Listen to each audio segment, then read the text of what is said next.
Hello everyone, कैसे आप सब। आप सबका अपने चैनल में स्वागत है। आज मैं आपको एक कहानी सुनाने जा रहा हूँ जिसका टाइटल है राखी। तो चलिए शुरू करते हैं। खिड़की के पास खड़ी नेहा सोचती है राखी आने वाली है, पर इस बार न तो माँ ने फ़ोन करके भैया के आने की बात कही और न ही मुझे आने को बोला।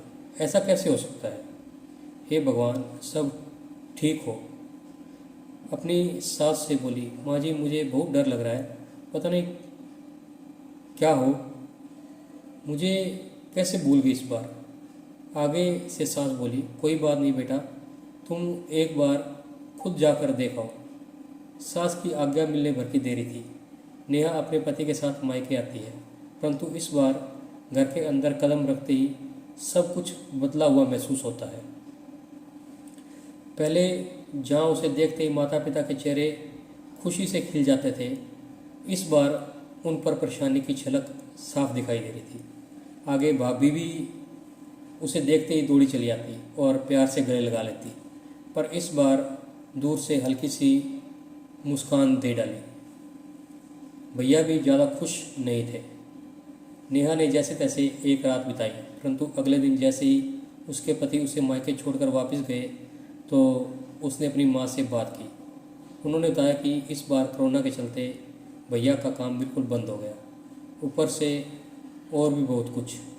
बस इसी वजह से तेरे भैया को तेरे घर भी न भेज सकी।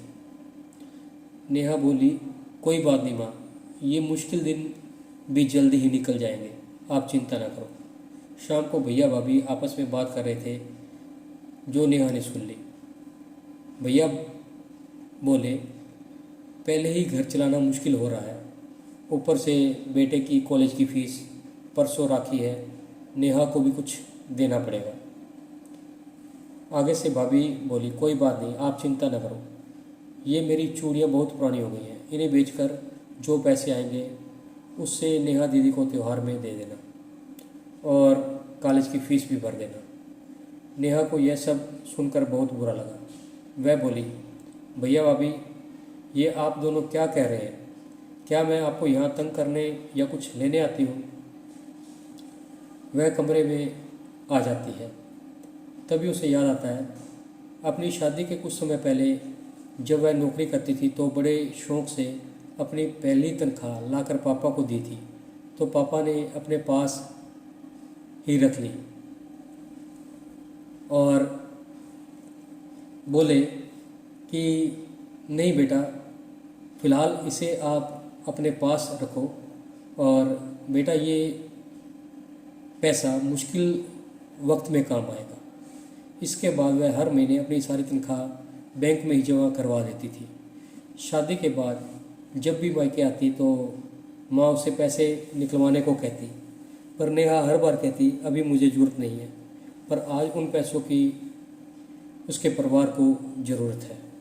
वह अगले ही दिन सुबह भतीजे को साथ लेकर बैंक जाती है और पैसे निकलवाकर पहले भतीजे की कॉलेज की फ़ीस जमा करवाती है और फिर घर का ज़रूरी सामान खरीद कर घर वापस आती है। अगले दिन जब भैया की राखी बांधती है तो भैया भरी आंखों से उसके हाथ 100 का नोट रख देते हैं। नेहा मना करने लगती है तो भैया बोले, ये शगुन है, पगली मना नहीं करते। नेहा बोली, भैया बेटियां मायके शगुन के नाम पर कुछ लेने नहीं बल्कि अपने माँ बाप की अच्छी सेहत की कामना करने, भैया भाभी को माँ बाप की सेवा करते देख ढेरों दुआएं देने, बड़े होते भतीजे भतीजियों की नज़र उतारने आती है।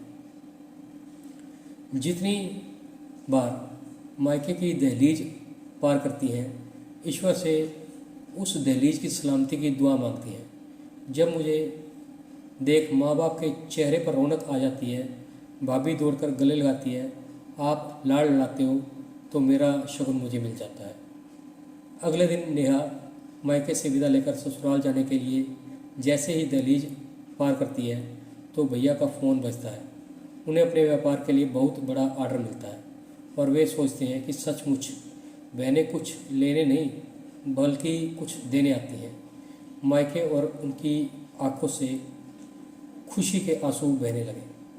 सचमुच बहन बेटियां मायके कुछ लेने नहीं बल्कि अपनी बेशकीमती दुआएं देने आती हैं, पर जब वे घर की दहलीज पार कर अंदर आती हैं तो बरकत भी अपने आप आने लगती है। हर बहन बेटी के दिल की तमन्ना होती है कि उनका मायका हमेशा खुशहाल रहे और तरक्की करे। मायके की खुशहाली देखकर उनके अंदर एक अलग ही ताकत भर जाती है, जिससे ससुराल में आने वाली मुश्किलों का डटकर सामना कर पाती है। तो आपको ये कहानी कैसी लगी? अगर पसंद आई है तो वीडियो को लाइक कीजिए, शेयर कीजिए और चैनल को सब्सक्राइब कीजिए। बेल वाला बटन ज़रूर दबा दें ताकि हम ऐसी कोई और वीडियो डालें तो उसकी नोटिफिकेशन आपको मिल जाए। Thank you.